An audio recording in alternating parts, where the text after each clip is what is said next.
I hope it stirs in each of you the idea that partnerships are a key to progress and prosperity.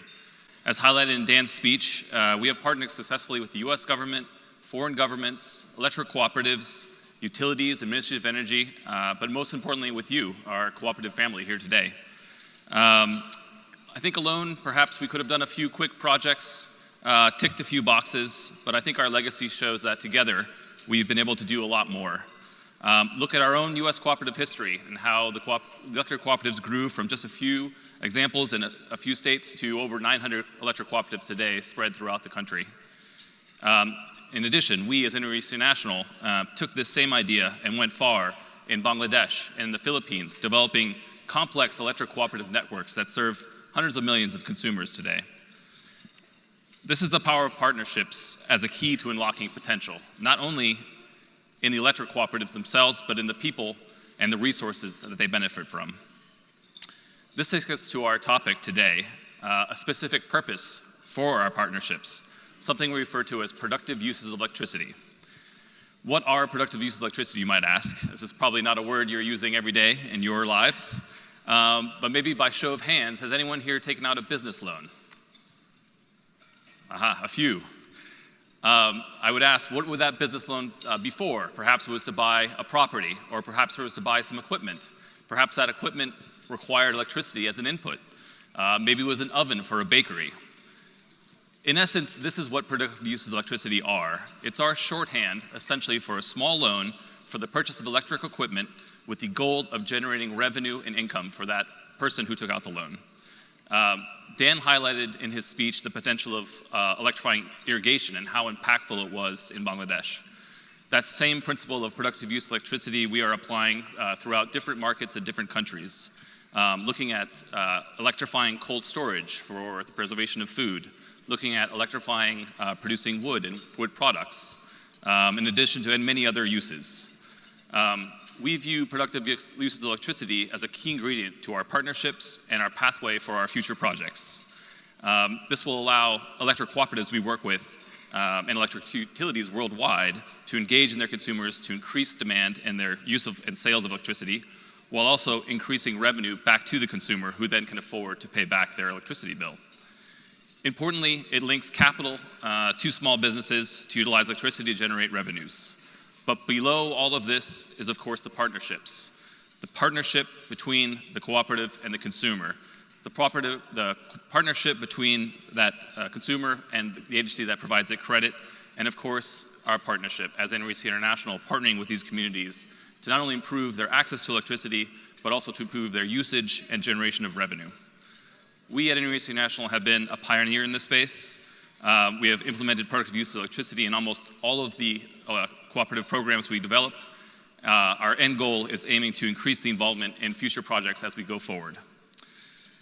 And here's where I'd like to bring a colleague of mine to stage, Cristina Dominguez. I'll ask her to join me. Cristina is our Guatemala project director. She was raised in Samayac, a small village in rural Guatemala in the southwest of the country. She holds a bachelor's and master's in engineering and a doctorate in energy access and sustainable development. She's a leader, not only in our team, but throughout our industry in geospatial tools, technologies, and electrification planning and analysis. There is many more to say. We're just very excited that she's with us and with us here today. Thank you, Nick. So welcome, Cristina.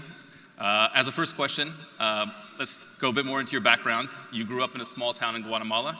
Why did you choose to enter this field? Well, as you've rightly mentioned, I grew up in a very, very small town, rural town in my country. And I was basically facing my country's reality every single day.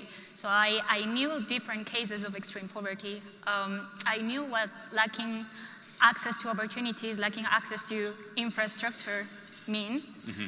And that was my motivation since I was very little. I wanted to change this. I felt motivated to, hey, how with my career can I change this? Can I do something to contribute positively to my community, right? So that led me to study a bachelor's degree in engineering. And I felt motivated because I wanted to provide this access to infrastructure, basically. I wanted to have this positive impact. I started volunteering, actually, since I was like 13 years old. I was traveling around in different rural communities in my country. I was actually supporting to build houses, wooden houses for people in need. And I participated in different volunteering programs throughout my life. Afterwards, I decided to specialize in the field of sustainable energy access. So that's why I got a scholarship in order to specialize in Europe. And why did I have to go abroad? That's because this career path was not yet available in my country. So that's why I had to look for these opportunities abroad. Wow, that's a great story. And now, turning to now, what motivated you to return to Guatemala? Of course, my parents were very motivated for me. Like, they were motivating me, they were very excited for me. But at the same time, they were sad to see me leaving. And I'm pretty sure that many of you have experienced this with your own kids when they leave home, right? So they were motivating me, but at the same time, they were sad because most of the people who leave my country looking for better opportunities to specialize abroad, to study abroad, they never come back. But that was not my case. Like, I had it very clear since the very start that I wanted to contribute to the development of my country and the development of the world in general, right? Yeah. So that basically led me to come back, led me to look for different ways, because I have contributed over the years to the development of my country, even though I was not there, because I was specializing abroad and working abroad. But yeah, I have found my ways to contribute back. What's important to you? Well, if we take a personal experience, so let's look back to when my grandparents were kids, because they grew up in the same village as I did. So when they were kids, then when my parents were kids, because they also grew up in the same village, right? Then when I was a kid, and then if we look at the village and how is it now, we can see the difference, and we can see the impact of access to infrastructure, access to the basic services, access to electricity, among many others, right? May have access to markets, may have in the community. So I saw my neighbors, I saw my uncle, I saw my father build businesses from scratch, because they now had access to markets, they now had access to different infrastructure services, right? Mm-hmm. And my grandparents, they didn't have health clinics in the village when they were kids. So they had to travel to the nearest urban center in order to get healthcare. And now there are plenty of health clinics in the village. So you can see how prosperity and progress has come. And now productive use electricity programs are not new to Guatemala. In fact, we've been involved in them quite some time. Can you tell us a bit more about our USDA productive use of electricity programs? Absolutely.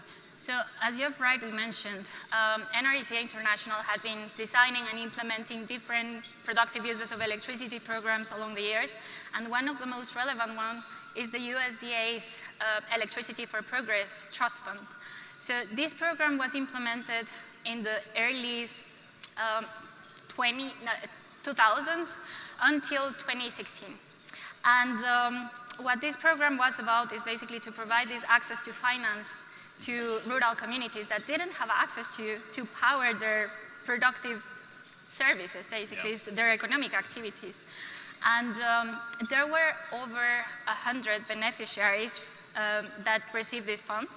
And of course, this had a huge impact on the different rural communities in my country. So there was this village or this rural community that produced apples.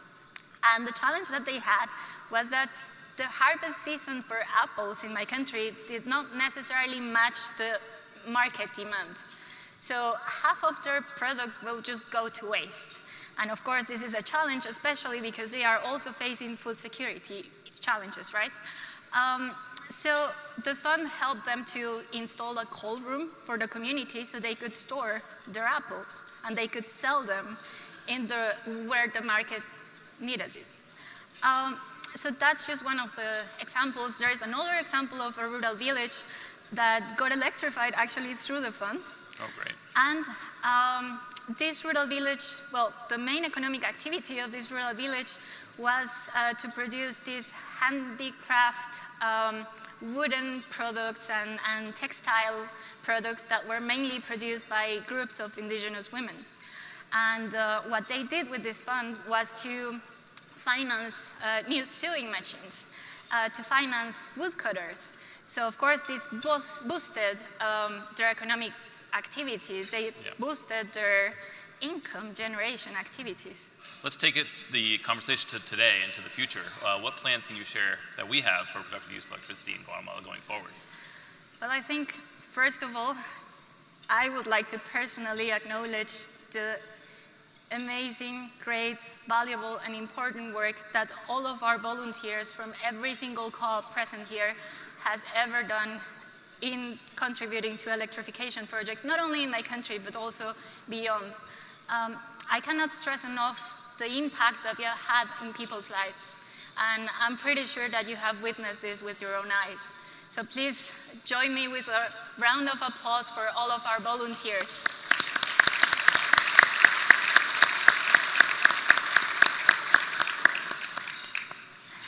And Nick, just complementing to this, now that families in these rural communities that have been supporting through our volunteering programs can light up a bulb, can feel more secure because now they have access to street lighting. Now that they can, well, children can actually go to school, now that they can study during the night hours. For example, there is this story of a little girl from one of the communities that got benefited through our electrification projects, who is now studying to become a nurse.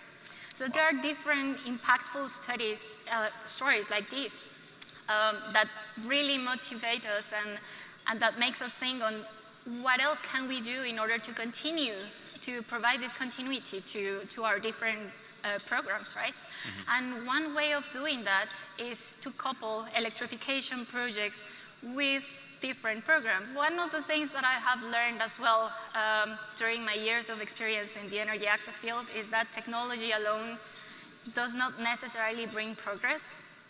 It needs to be coupled with different programs, such as education programs on how to use this electricity, how to use the new appliances that they are acquiring. It needs to be coupled with how to use this electricity in order to generate income. Mm-hmm. So this is what we talk about, productive uses of electricity, right? It also needs to be coupled with effective financing for them to be able to acquire the equipment that they need in order to power their economic activities. Mm-hmm. So this is the next step, and I think we have seen a clear opportunity in order to create this long-lasting impact in each of the communities that we have ever contributed in. There is a small fund that was coming from our co-ops that went directly into finance one of these programs, so productive uses of electricity programs, in one of the villages that we have also participated in order to develop the co-op, the electric co-op in this village. So this can be a start, but of course there is a lot of work to do. Yes. And I would just like to highlight one phrase that I've heard here at NRECA that really touched me. So it's basically, our community is not necessarily limited to the place that we live. Our community is the world. So I think that if we continue to work together, we can continue contributing to the development of our community, our rural community. Thank you, Cristina. I think that's a perfect ending and a very thoughtful close to this panel discussion. Again, we want to thank you all for being here as part of our cooperative family. We view partnerships, and I think productive use of electricity as a vehicle to strengthen those partnerships, not only with you, but as Cristina mentioned, with our community of global citizens. Again, we could have done this alone and gone quickly, but I think together we can go far, we have gone far, and we invite you to take this moment to partner with us again to keep going far into this great journey we have. Thank you very much. Enjoy the rest of your lunch. Thank you.